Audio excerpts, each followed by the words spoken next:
va commencer tout de suite par la télévision. Oui, une page télévision avec un feuilleton, une série télé unanimement saluée par la critique et par la presse de ce matin. Vous allez voir Le Parisien aujourd'hui en France, Le Figaro ou bien L'Humanité.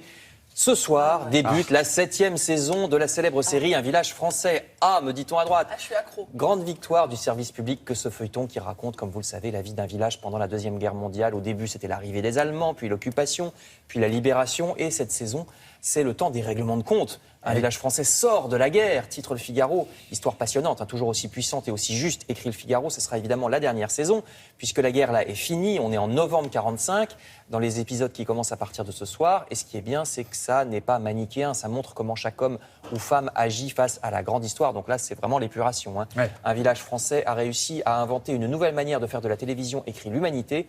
Ne manquez donc pas le redémarrage de la série ce soir à 20h55, c'est sur la 3.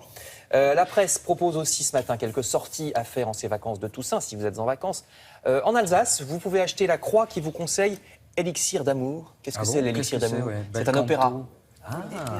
Oui, hein. L'élixir d'amour.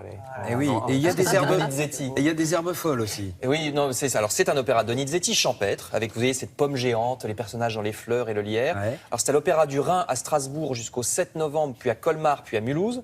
Je vous renvoie à la Croix pour les détails. Si vous aimez plutôt l'art contemporain, c'est dans l'Humanité que vous trouverez votre bonheur. Le journal propose donc de l'art contemporain dans le Nord, au Frénois, qui est un centre pour les arts contemporains à Tourcoing, et au musée des Beaux-Arts de Tourcoing, installation de plasticiens, et aussi les explications dans l'article de l'Humanité pour comprendre les œuvres, ce qui n'est pas toujours évident hein, dans le cadre de l'art contemporain. Parfois, il faut un petit cartel, effectivement.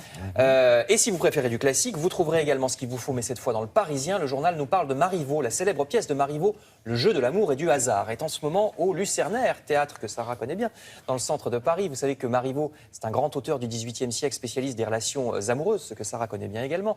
C'est à lui qu'on doit l'expression marivaudage. Le marivaudage, c'est là. Ah oui, Marivaux, le marivaudage. Fait gaffe. Vous avez jamais pensé? Mais non, c'est pas vrai. Écoutez, voilà, comme quoi on apprend tous les jours un truc avec les matins. Et oui, le marivaudage, c'est Marivaux. Thomas connaît peu. Bien sûr. Voilà, exactement. Voilà. Là aussi, donc, là c'est du Marivaux sauce moderne. Hein. La bande son, c'est du rock. Ils sont habillés 20e siècle. Donc histoire de dire que les jeux de l'amour sont toujours un peu les mêmes, qu'il s'agisse d'aujourd'hui, du 20e siècle ou du 18e. Je termine toujours à Paris avec cette fois même un emblème de Paris, le pavé parisien. C'est un emblème de Paris, le pavé parisien. C'est toujours le Parisien qui nous en parle. C'est une mine pour la mairie de Paris. Quand une rue est refaite, vous savez, on enlève les vieux pavés pour mettre quelque chose de plus lisse, parce que le pavé, c'est joli, mais les voitures par-dessus sont encore plus bruyantes que d'habitude quand elles sont sur du pavé. Donc quand on refait une rue, on enlève le pavé, on met du macadam.